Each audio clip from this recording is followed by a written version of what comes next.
Funding for Clyde Singer, an American artist, has been provided by Youngstown Live, the Mahoning County Convention and Visitors Bureau, inviting all to come and catch the spirit of a heritage of excellence in the fine and performing arts and the excitement of our burgeoning arts community. Whether symphony, opera, theater, or jazz, magnificent museums, beautiful drives through wineries, and lush natural gardens, Youngstown and the Mahoning Valley are your gateway to it all. Canton and Stark County boast sports and football and so much more. We have arts and museum communities second to none, and the shopping, restaurants, and accommodations to make any visit exciting. Learn more at cantonstarkcvb.com. Canton, Stark County, America's playing field. The Kent State University Press and the William L. Luntz Family Philanthropic Fund. Always an artist, Clyde Singer found his niche creating art that chronicled American life and times during most of the past century. As an American scene painter, Singer was a storyteller, and his art revealed intimate, humorous, and insightful observations of ordinary people in their lives, whether they were working, going shopping, chatting in bars, playing baseball, or perusing art in a museum. Clyde Singer, an American artist, celebrates the man, the artist, the teacher, the museum curator, the newspaper columnist, and one of Northeast Ohio's treasures, a man whose life and art captured forever a time and a piece of his America.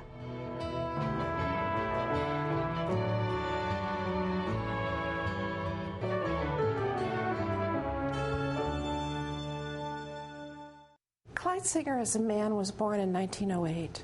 He grew up in Malvern, a rural community in Ohio. He also was part of the Great Generation. He ended up serving in New Guinea in the war for World War II, wrote wonderful journals to his wife that are pictures of his wife and things going on, so they're fun to read.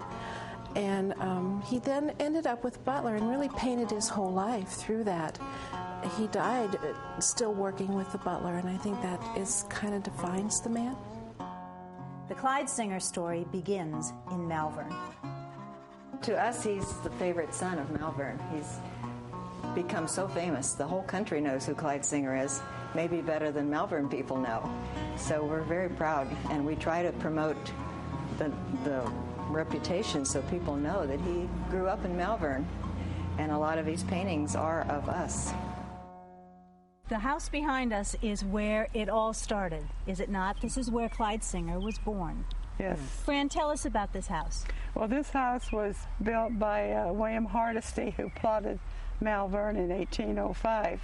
It isn't the oldest house in Malvern, but a lot of people have lived there, including Clyde. But the Singer family did not own the house, correct? No, it was they had an apartment here and rented. Yeah. And he wasn't very old when they moved down to the hill. There are those who would say that Clyde Singer was born an artist. Clyde was indeed born an artist. From early childhood, he was fascinated with drawing and painting. He apparently early on received a gift of some crayons and fell in love with them, and he drew and was constantly drawing with them. In school, he constantly had trouble with his teachers because he was drawing and sketching. That's all he wanted to do. When his pencils and things like that were taken from him, he could be outside on the sidewalk, drawing pictures on the sidewalk. So yes, right from the cradle, this young man was interested in art, in painting and drawing.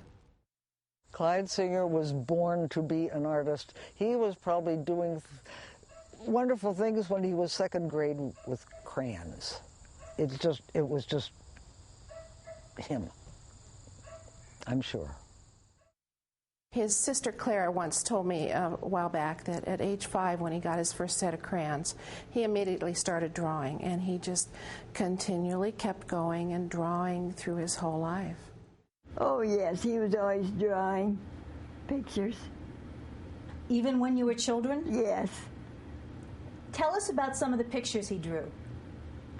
Anything he could find around the house. To draw? To draw,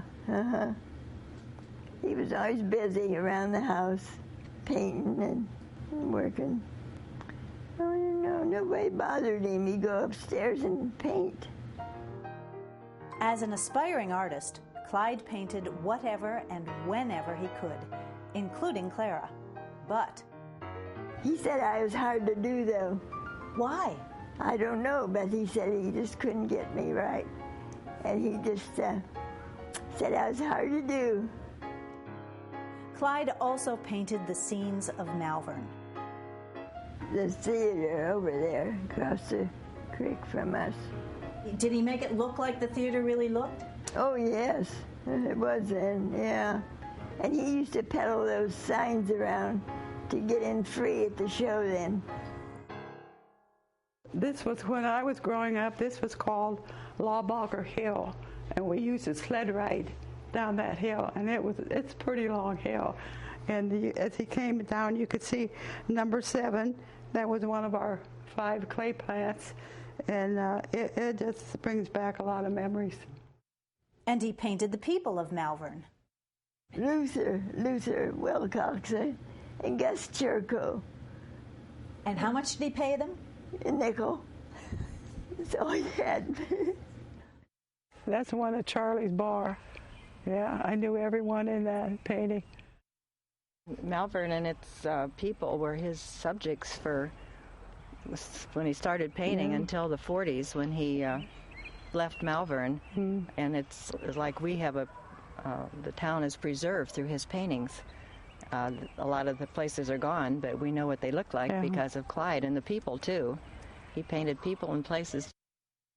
I think he captured the essence of a small-town community in his early work in the 30s and in the 40s. And when you go back and look at these paintings, you almost step back in time and see his the village as it was. And it's still kind of like that today, which really makes it fun to go back to the village and see some of the buildings like the Malvern Hardware and Barn Dance and Springtime in the Valley. The barn is still sitting on the hill, and you can almost feel like you've stepped into the painting. Well, one thing about Clyde Singer, he never forgot Malvern. He never forgot his roots. In 1933, when Clyde was 25 years old, he won a scholarship to study in New York City. There, he studied from the preeminent artists of the day, developed his unique American scene style, and began a lifelong relationship with that city. He took classes from the great American artists like Thomas Hart Benton and John Stewart Curry and Kenneth Hayes Miller. And this is pretty much what they told him and taught him to do, was to go back and paint the city, or to paint Malvern, or to paint his local color. I think you can only go so far with teaching somebody to be an artist. The great artists are born. The great talent comes with you when you're born. I always think of the quote, how are you going to keep him down on the farm after you've seen Paris? In this case, how could you keep Clyde Singer down on the farm after he's seen New York? And that seemed to be the place where he got his shot in the arm. That energized him. And like so many of us, we think of New York as being the cultural heart of the United States, and Clyde certainly felt that in a big way. New York had everything he wanted as an artist. He could go there, he could be lost in the crowd, which was very important to him. He was a very withdrawn kind of an individual. And he loved to be able to paint and sketch, catch people off guard. They didn't know he was painting and sketching or drawing. So the New York trip had to be there. It was an essential element in his life as an artist. He had to go to New York to get that feeling of belonging to part of the big art circuit. And this, of course, was part of the American scene idea that he liked so much. When we think of the golden age of Clyde Singer, I guess you have to go back to his youth. You have to go to the 1930s and into the 1940s and 50s. And, I think that the traditional nature of the art of that time suited his personality. He was a great storyteller. And that's what the art was about at that time. It was great storytelling. If he had just gone into the 1960s, I wonder how maybe Clyde would have just been a writer. I don't know. But the art of the 1930s, the mentality of artists like Reginald Marsh and Kenneth Hayes Miller suited him just fine. And you know what? He was as good or better than Marsh and Miller and the rest of them. And of course, he would be turning red right now and running out the door if he would have heard me say that. But you know, I've seen enough Clyde Singers, and I've seen enough of the works of other artists of that era. Clyde didn't take a backseat to anybody. He was a great, great talent.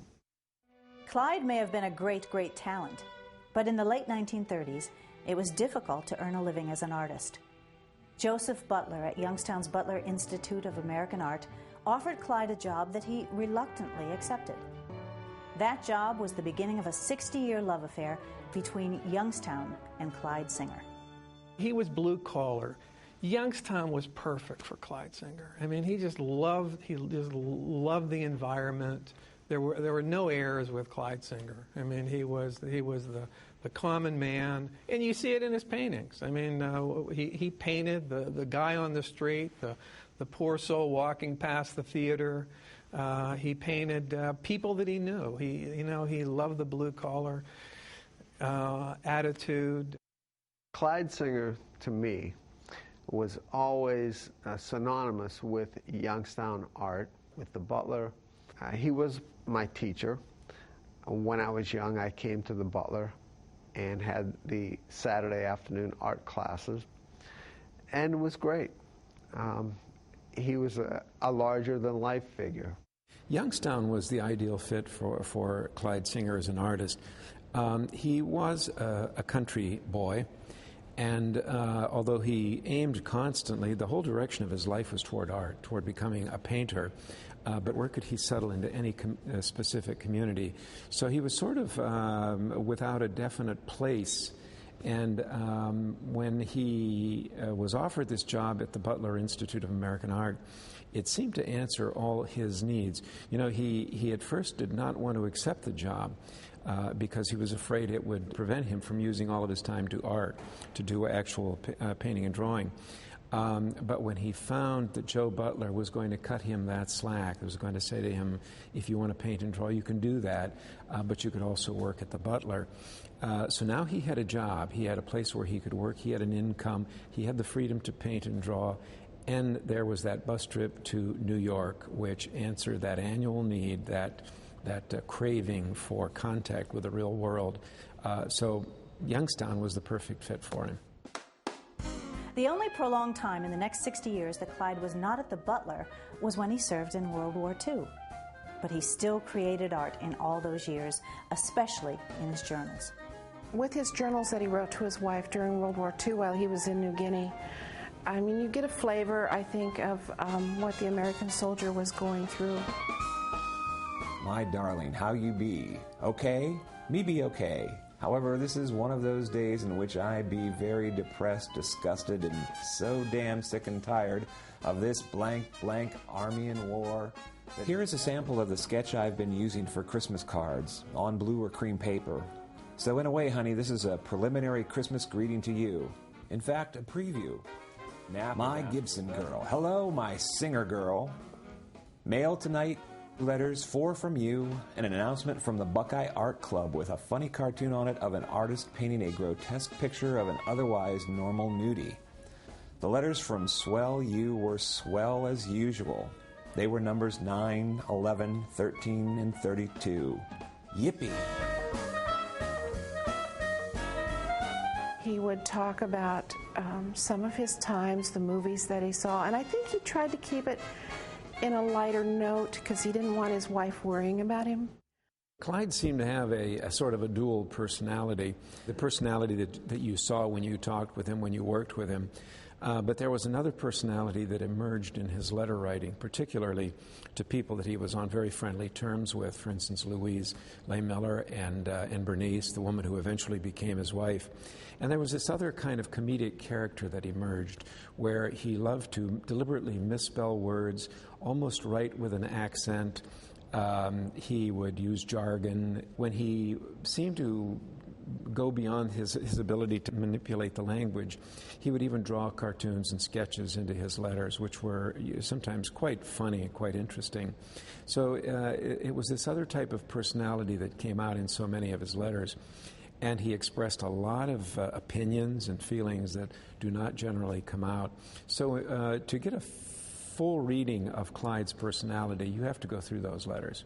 And this wonderful character, this comedic character emerges that's so much fun to read about. The war ended, and Clyde returned home, to his wife, to the butler, and to his art. But the world of art, as he knew it, had changed. The modern era, the post-war era in American art, was not very kind to traditionalists. When abstract expressionism hit in the late 40s and in through the 1950s, so many great talents went in different directions.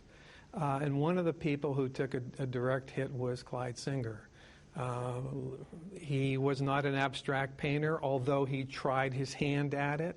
It was not his personality. He did very well with it. As a matter of fact, he sold the abstract paintings that he did. But that wasn't Clyde Singer. He was at the top of the art world, at the top of his game, showing with his teachers, Kenneth Hayes Miller, with Thomas Hart Benton. Social realism was king. Regionalism was king.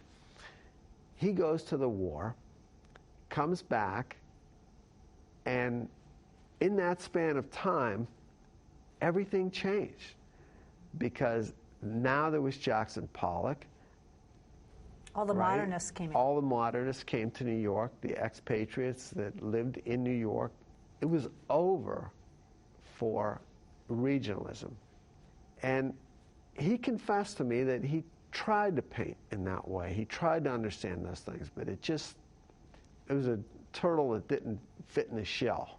Yeah, so he went back to what he knew and what he did, and he should have. I think that over the whole span of his life, Clyde's work remains pretty much the same. He was always trying to learn more. He was trying to expose himself to other art movements, and he certainly did that when he went to Maitland in Florida, where you were required to try all these different techniques. You were not allowed to do what you conventionally do. You had to try new things, and he tried them all. And in our exhibit, we have some examples of that. But when he got home and he looked at all these works, 150 pieces that he had done at Maitland over a period of time, he referred to them all collectively as junk. They weren't him. They weren't about what he did. He was trying to capture the American spirit. He wanted to portray the American lifestyle in all its daily routine, in the ordinary elements of American life. And he was always drawn back to that, and so you have this uniformity that continues through his work. About the only thing that changes in his work is the fashions that people are now wearing in the 50s and 60s, but essentially it's the same style throughout. The style of his paintings really never changed. The subject matter has changed, and the hippies are looking different than the girls in the 1930s that he loved to paint. But the style was consistent.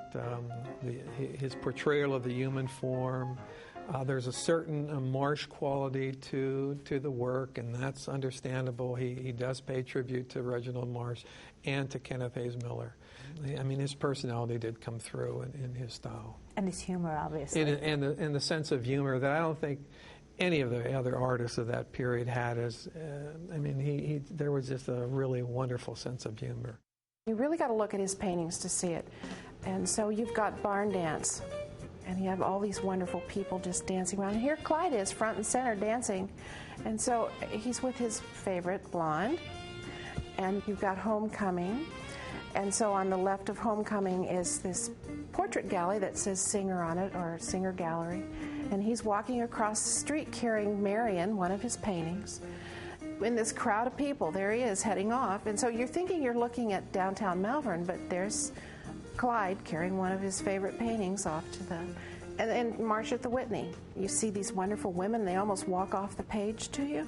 And there's Clyde walking off on the left. He's cutting into the gallery. So, I mean, his humor is in everything, I think. And you just got to really see it and study the paintings to get it. The dark tone to his paintings is also representative of when he went to school and what was appropriate, what was taught at the Art Students League. And it was not to have a garish range of colors, but rather very muted tones. But boy, when he does approach color, it really pops. He was a wonderful colorist, and he really knew what he was doing. I mean, that's the only way to describe Clyde Singer. Clyde had a number of areas that, topical areas, that he liked to paint. He certainly liked the New York cityscapes. He loved the people that he saw on the streets of New York. He loved McSorley's going into the bars. And he loved sports. He loved to do sports scenes, some excellent baseball and football paintings that he did. He loved even going into museums and painting people, casually walking through museums. And he loved voluptuous women. He really loved voluptuous women. Never approached them, but he loved to paint them. And he's left quite a catalog of diverse subjects, of aspects of American art. And this is one of the reasons why he fits so perfectly into the American scene category. Clyde Singer was despite the fact that he was a very humble fellow, he was very, very complex. His personality was sort of laid back, a lovable man. Everybody loved Clyde. Throughout his life, Clyde did a series of self-portraits every few years or so. There must be, I'm guessing, there must be about 20 self-portraits out there somewhere. We have a number of them in the exhibition and in the book. His reason for doing that remains rather questionable. We're not sure exactly why. But like Rembrandt did that too. And it's as though he used himself as a means of studying technique. He also was showing his progressive appearances as age took over. He was a handsome man, and he continued to be quite handsome throughout his life. Age was very, very good to him. And so this was almost like helping an aspect of his latent personality emerge. So what did Clyde come to mean for the butler and for the larger art world? There are people who just seem to surface in any time, any community that helps the community to see itself, or helps a particular, in this case, institution to understand itself. I think the Butler Museum itself is very much defined by having had Clyde here. His presence was, even though he's a very quiet man, he was so knowledgeable and wise about the mission of the Butler Art Museum that, he was at times more impactful than the director of the museum in determining its history. Clyde would choose and buy a lot of the paintings that we see in the collection right now. So for the Butler Art Museum, immensely important, and for the community, a really fine connection to the larger art world. There are a group of artists that will come out of a small community like this that will hook up with the larger art world, and I think Clyde was one of those. Clyde loved the Butler collection and the idea of working in this environment and working for Mr. Butler. Joe Butler was just a great guy who just wanted the Butler Institute to be the best museum it could be. And I think he realized that Clyde Singer was this great talent. And again, when Clyde came back from the war, the art world had pretty much changed. And I think Clyde realizes there's an opportunity for me to be able to make a living for my family and continue to paint and to make a contribution. And I think that's the way he saw it, and what a contribution he made here at the Butler Institute. He had this great knowledge of American art, and he advised Mr. Butler on the collection and helped grow this collection into the wonderful, wonderful art collection that it is today. Joe loved Clyde Singer, and in fact, when Joe decided that he was no longer going to be able to be director, he asked Clyde if he would take over as director, and Clyde didn't want that. He had, when you think about it, Clyde, for all intent and purpose, was the director here for many, many years. He never considered himself to be a famous artist. We knew what a great artist he was, and I think he genuinely didn't believe that he was a great artist. He did what he did. But you saw that humility when we would have our Christmas exchanges, when we'd have our Christmas parties here at the Butler Institute. The rule was that nobody spent a gift that cost more than $3. So you could not spend more than $3 for your exchange gift. Clyde would bring a painting every year with a big price tag hanging off of it that says $2.98. And the reality was that that's what Clyde thought. The fact that his works are now selling for many thousands of dollars, tens of thousands, he couldn't have identified with that at all. He would have just said, golly, making art was life to him. And he made art right to the very end. Also until the very end, Clyde wrote a weekly column for the Youngstown Vindicator. I remember Clyde as slipping very quietly into the newsroom one day a week, and he would smile his little gentle smile at everybody and hand his column to our city editor, whoever it happened to be at the time, and smile at everybody. And I always liked Clyde, and he would come over and visit with me just for a second. He wasn't real good at making eye contact. I remember that. I think he was shy. He was a shy man, and that was just about it. But he was always pleasant, and everybody knew who Clyde was when he would come in. I know he was there every week from 46 on. I know that. A column a week, every week. Every week. And they just saved the space for it because they knew it was coming.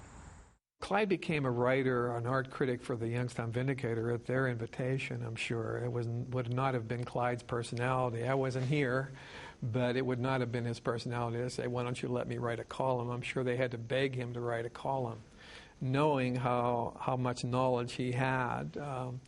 And he did a great job. It was part of every person's experience here in Youngstown to open the newspaper on Sunday morning and to read what Clyde has to say about this exhibit or that artist or this artist. But in his columns,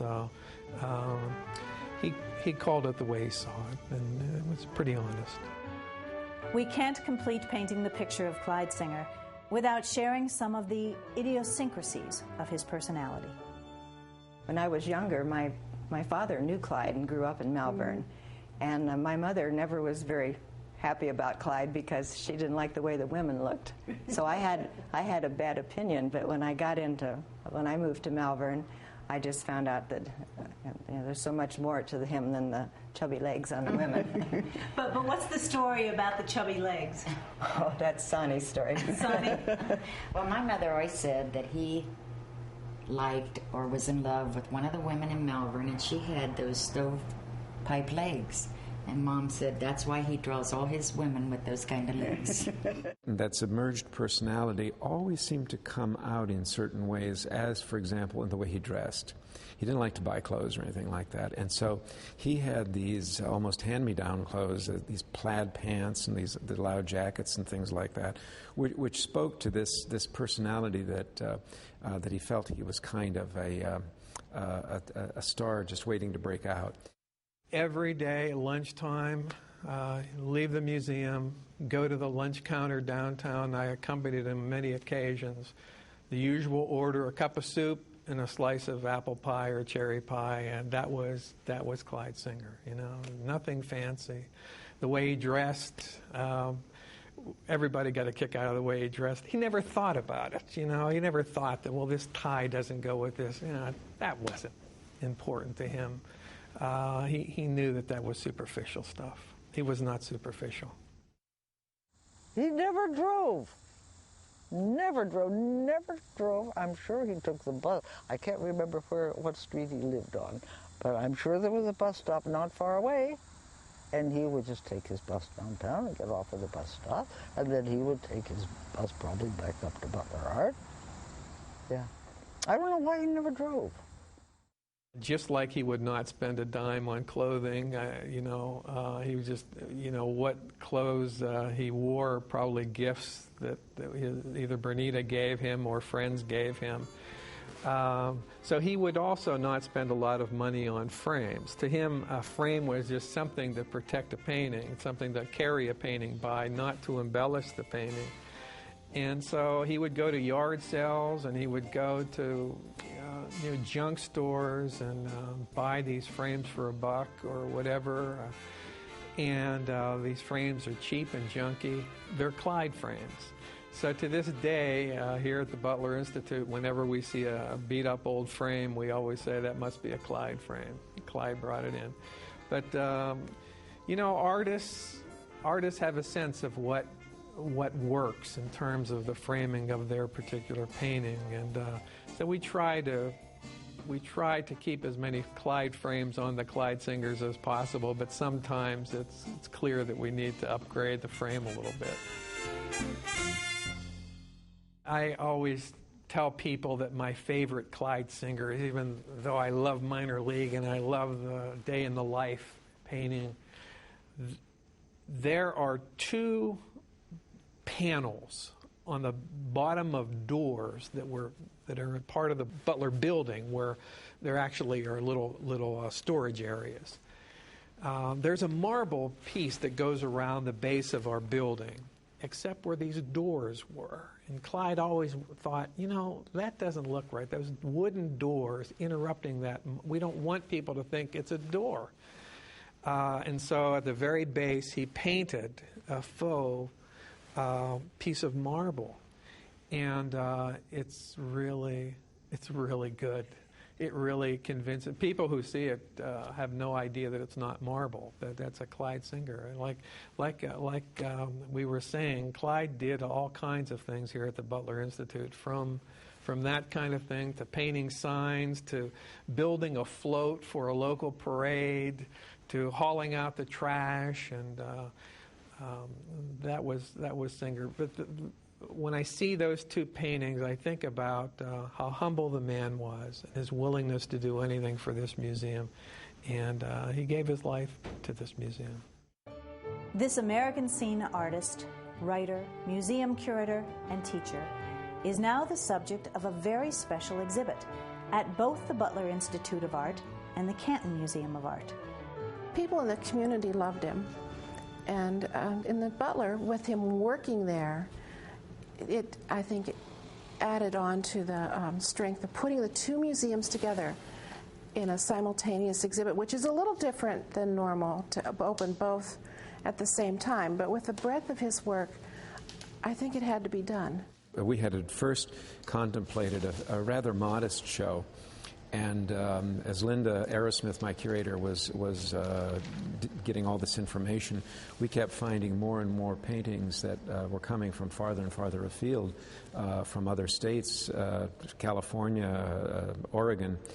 And the show started to get so much larger, and we realized that it was actually beyond the capacity of the Canton Museum of Art to contain all of these, and yet we didn't want to reject anything that was really good. There was so much coming out.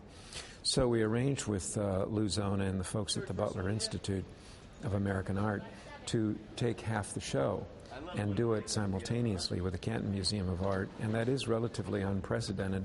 The 2 museums will collaborate on the same show at the same time. So in effect, you have to go both to the Butler and to Canton to see the entire show.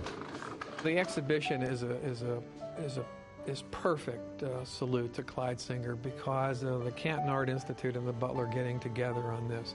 And the fact that these 2 institutions are doing this exhibit. We're not shipping the exhibit back and forth. We're actually, if you want to see the whole exhibit, you got to visit both institutions. This was Mr. Albacetti's idea, and it's a very good one.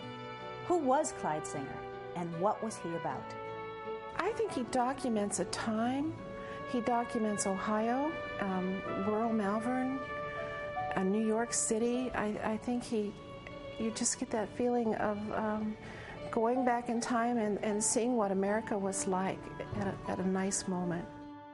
I knew anytime I had a question about anything, the person I needed to see was Clyde, whether it was historic information, for tags, for labeling purposes, or even technical information, how a painting was made. Clyde had a wealth of knowledge in terms of technique. So I would go to Clyde when I had problems that nobody else maybe could solve. You know, I knew he would have an interesting way to input into my problem. I want to say that some people, many people, understood the treasure that they had in Clyde Singer while he was alive. It's just like anything, however, you know, we don't know what we miss till it's gone.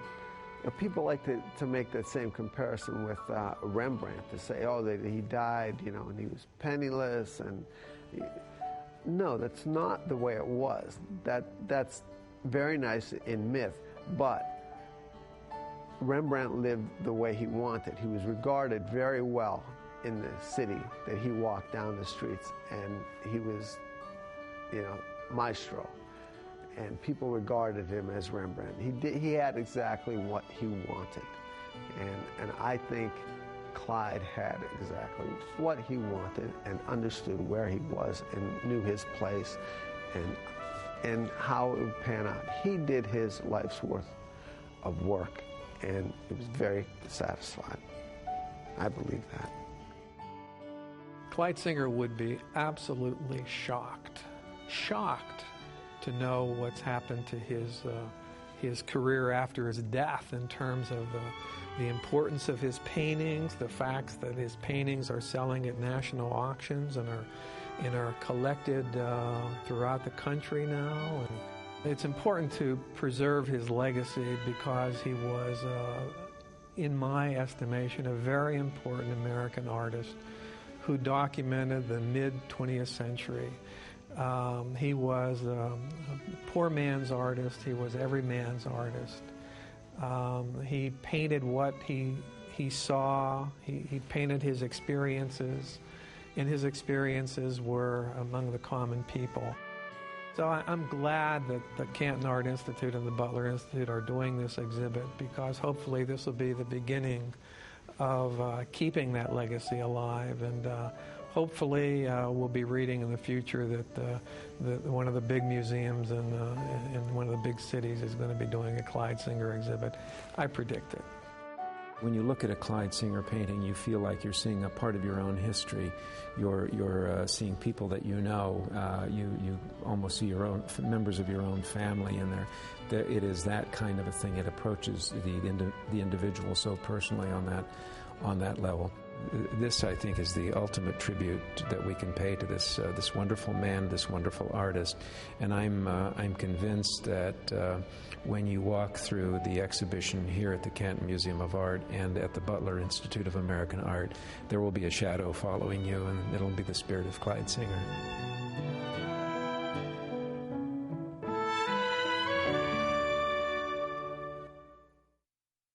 Funding for Clyde Singer, an American artist, has been provided by Youngstown Live, the Mahoning County Convention and Visitors Bureau, inviting all to come and catch the spirit of a heritage of excellence in the fine and performing arts and the excitement of our burgeoning arts community. Whether symphony, opera, theater, or jazz, magnificent museums, beautiful drives through wineries, and lush natural gardens, Youngstown and the Mahoning Valley are your gateway to it all.